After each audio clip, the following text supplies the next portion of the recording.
Okay, welcome to another developer's commentary video. We're going to be looking at the config file today. So to find it, go to your .minecraft config folder and you need to have installed the mod and run it once, and then you'll find this MineColonies config file as well as the Forge ones. So if you open it up, this is the default config file you'll get. So the first thing you'll see is the block IDs. So if you're using other mods and you're getting conflicts with any of the blocks they're adding, simply come in here, change these numbers, and hopefully that'll sort it out. You can configure the citizens' names in here, so you can have female first names, male first names, and last names. You can put your own names in here if you like, and middle initials. City names, so they're the two default ones that it could possibly be. Picks any of these on random, so just add another line with your own town name in, or delete these and replace it if you definitely want a particular name for your town. Daily salaries, this is the default cost of each of the workers. Your first 4 workers currently work for free, but any after that will need a certain salary per day. So this is what your taxes get spent on. So in here you can tweak these up or down if you want an easier or a harder colony financial management game. That's up to you. Floor plan assignments, I wouldn't play with these. If you change any of these, it will kind of break the builder trying to build any of these. So I wouldn't recommend touching them. General, this is where most of the configuration options are. So Builder insta-build and Builder infinite resources are false by default, but I've got them on true here.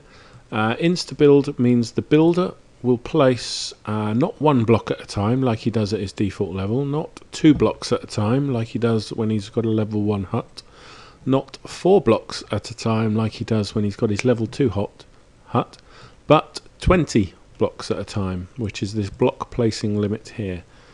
You can get him to build even faster by putting that on true and upping this number, but the higher this number is, the more lag it's going to generate as it's trying to add that many blocks at a time into the game.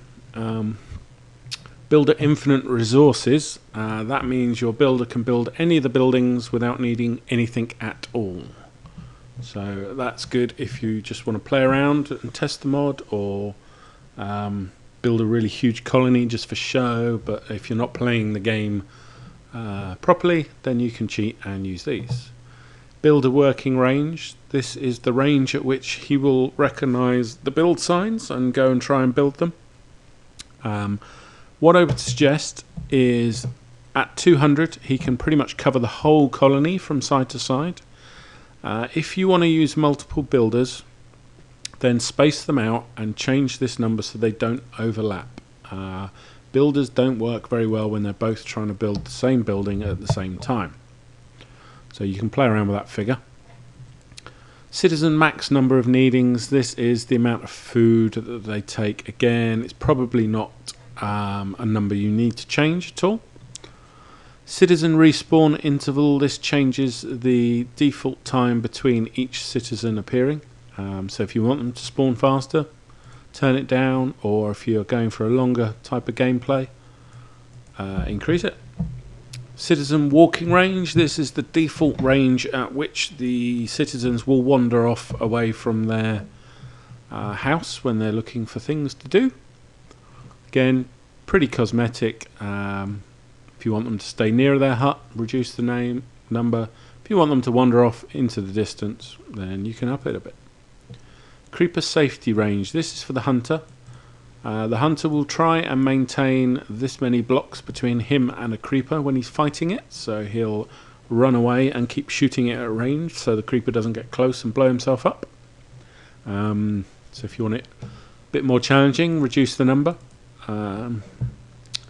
Farmer working range, right, at level 0 the farmer will plant crops up to 4 blocks away from his hut, or his chest should I say. Every level you level the farmer up by increases 1 to this So once he's got his first house, he goes to 5, second house to 6, third house to 7, etc. So if you want him to build a bigger farm, you can up this number. Anything above about 6 or 7, and it gets ridiculously big, because at 4, it's 4 to the left of the chest, 4 to the right of the chest, and the chest itself. So that makes 9, so he'll farm in a 9 by 9 square.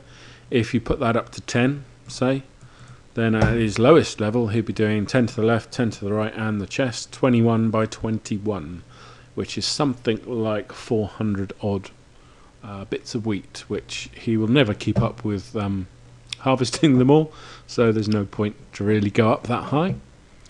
Hunter additional targets. In here, you can add the name of any mob or entity that you want the hunter to try and attack. Now you can see with pigs and cows are in here by default. If you're breeding them yourself, you might want to come and remove those from the hunter target list. And you can see all these ones here are actually from Mo creatures. So if you're using any other mods that have hostile creatures, you can add them in here and your hunter will know to attack them on sight. Hunter working range. This is the distance from his chest that he'll wander around looking for these mobs at night. So to keep him nearer his chest, reduce this number. Lumberjack working range. This is the default range at his lowest level that he will look for trees away from his chest. So if you want him to search further for trees, just up this number a bit. Leveling up the Lumberjack does increase this number by default, but you can up it even more just by increasing that number. Miner ignore. This is just block IDs that the miner knows not to bother about. So 1 being air and 253. I haven't got a clue what that is off the top of my head, but it's probably there for a reason. So if there is a reason that you want the miner to ignore any particular blocks, then just add their IDs in here and he won't touch them. Miner working range 20, so similar to the Lumberjack, it's just the default range at which he'll work from his chest. So if you want him to scoot around a bit further, just up the number. Play speech equals true. So this is for when you get fed up with the wives and things saying I serve with pleasure. So putting that to false just silences all the voice from the citizens. Roadblock ID. This is block ID 13, which is gravel by default. This is the block that the citizens run around faster on, so you can change that to whatever ID number you like.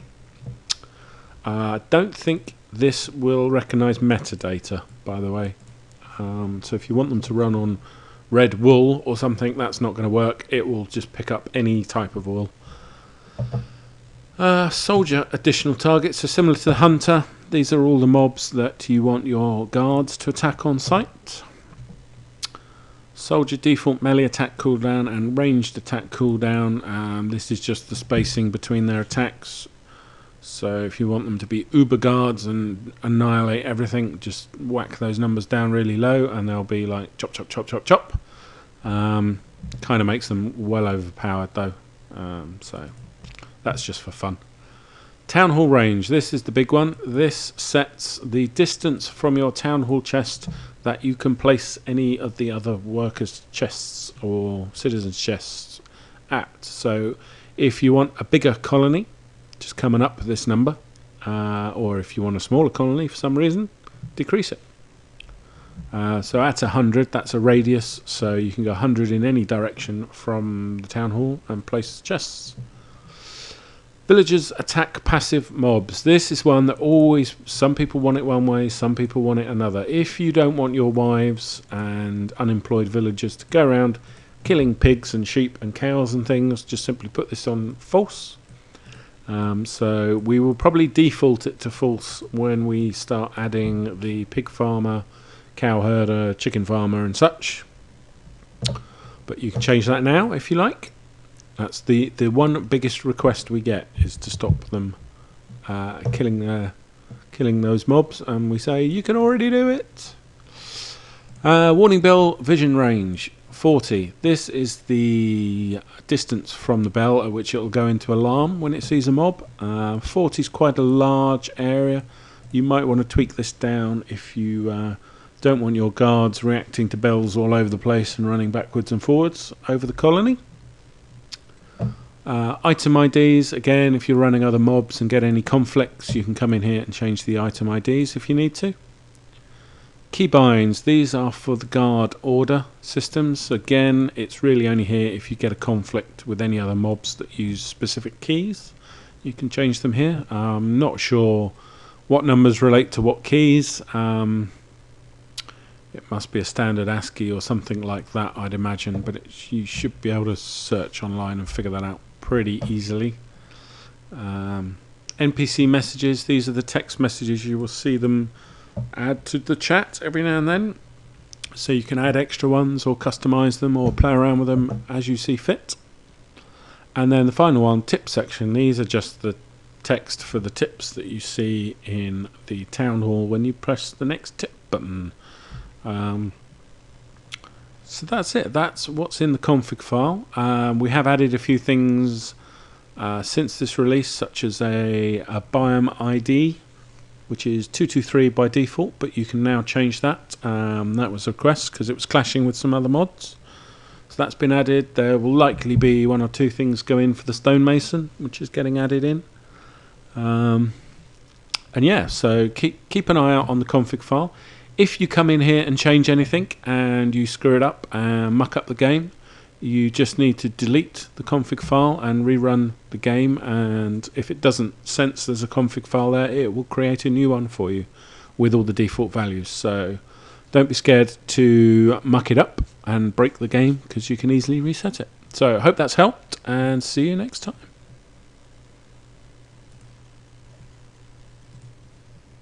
If I can figure out how to turn it off. There we go. Ta-ra!